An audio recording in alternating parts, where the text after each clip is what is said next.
Hey everyone, and welcome back to Grave Chroniclers. Tonight we go to a small, beautiful blue lake in the mountains of West Africa, and we tell you what it did.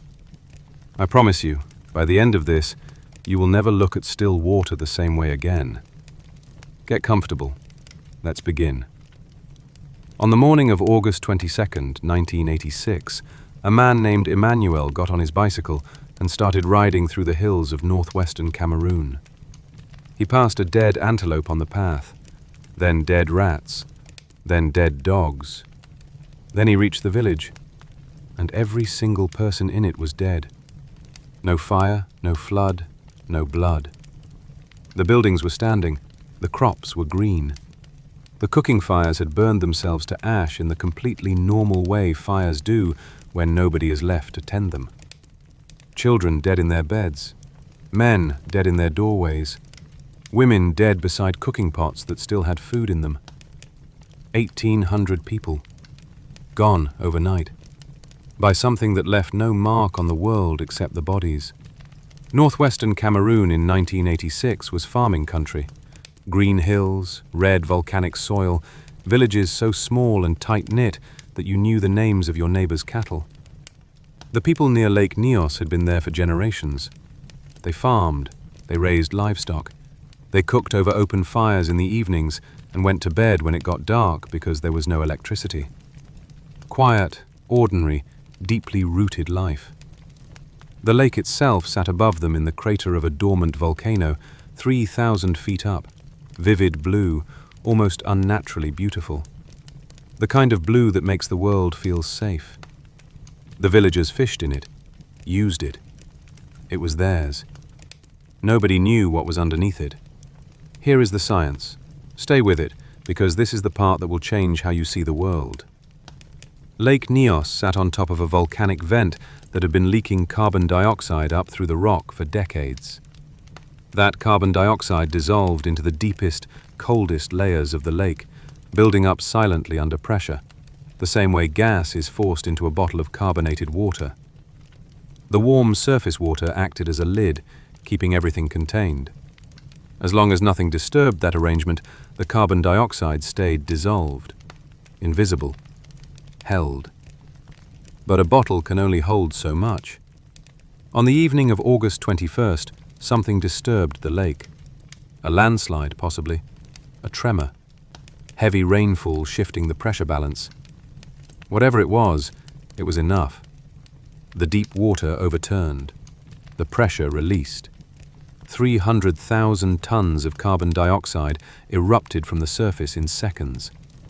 A fountain of water and gas shot 80 meters into the night sky. The lake turned brown.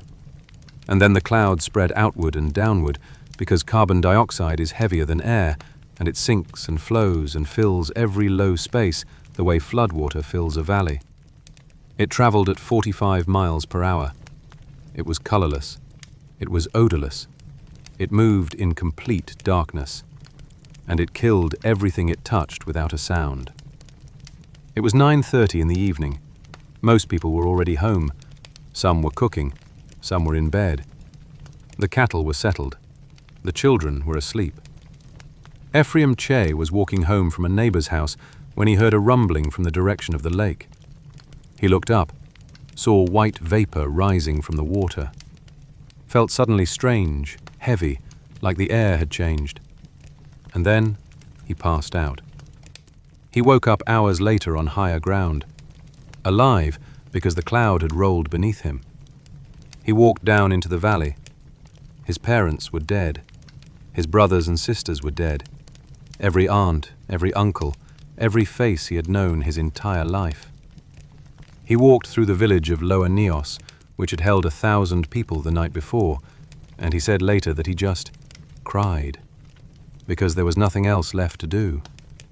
People were found exactly where they had been at 9:30, seated by fires, lying in beds, standing in doorways mid-step.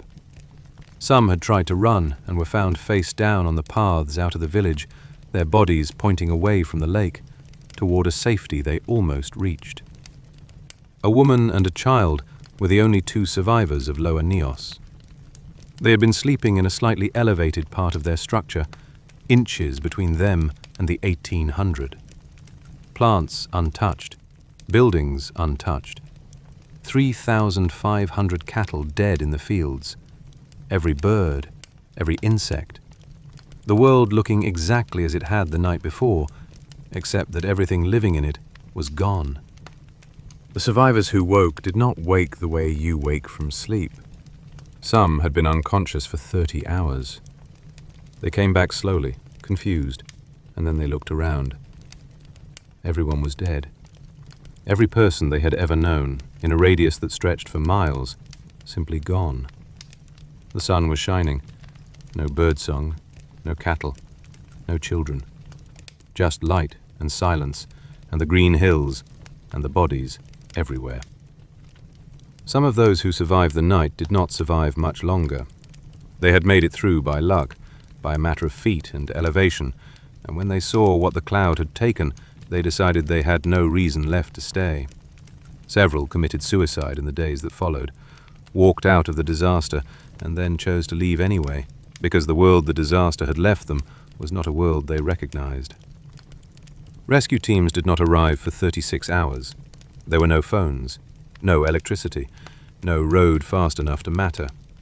When they came, they wore oxygen masks, because nobody was completely certain the air was safe. They found mass graves being dug, 12,000 survivors already hollow-eyed in ways that no camera ever fully captured. The lake sitting brown and still, and the hills around it quiet in a way they had never been before. Scientists arrived within days, and here is where this story becomes something else entirely. Because Lake Nyos was not the first time. 2 years earlier, in August 1984, 60 miles to the southeast, a smaller lake called Lake Nyos had done the exact same thing. A carbon dioxide eruption. 37 people dead in a single night. Same mechanism, same region, same volcanic system. The Cameroonian government had covered it up. The area was remote, no international press. The incident was buried. And the 5,000 people living in the valleys below Lake Nyos were never told that the lake above them was a pressurized gas bomb that had already proven what it could do. If they had been warned, they might have moved. They might have had some kind of alert system. Instead, they went to bed on August 21st in complete ignorance of what was sitting above them in the dark. The phenomenon was so rare, the scientific community had no name for it. They had to invent one. They called it a limnic eruption. Lake Nyos remains the most destructive limnic eruption in recorded human history. And it only has a name because of what that cover-up allowed to happen. Here is the part that does not end. Lake Nyos is still there. The volcanic vent is still active. Carbon dioxide is still dissolving into the deep water. The process never stopped. After the disaster, engineers installed pipes reaching down to the lake floor, designed to slowly release the gas-saturated water in controlled amounts before it could build to catastrophic levels again. When they first activated them, the water shot 30 meters into the air. The pressure that had been building was that immense. The pipes work, but they need maintenance. They need funding. And the region has been torn apart by civil war since 2016. Researchers have raised alarms about the infrastructure, about what happens if the pipes fail, about the communities that have slowly drifted back to the land, because it is their land, because their families are buried in it, because people return to the places that made them, even when those places have shown what they can do. The lake is blue again now, beautiful again, exactly the way it looked before. The carbon dioxide is still building in the deep water, slowly, silently, the bottle filling again. If this story reached inside you and grabbed something, share it. Because 1,800 people died in total silence in the hills of Cameroon, and the world barely noticed. And most people today have never heard the name Lake Nyos. Say their names forward. That is the only memorial most of them will ever get. Subscribe to Grave Chroniclers if you're new here. We do this every other day. We find the stories history tried to bury, and we drag them back into the light. Until next time, Take care of yourselves.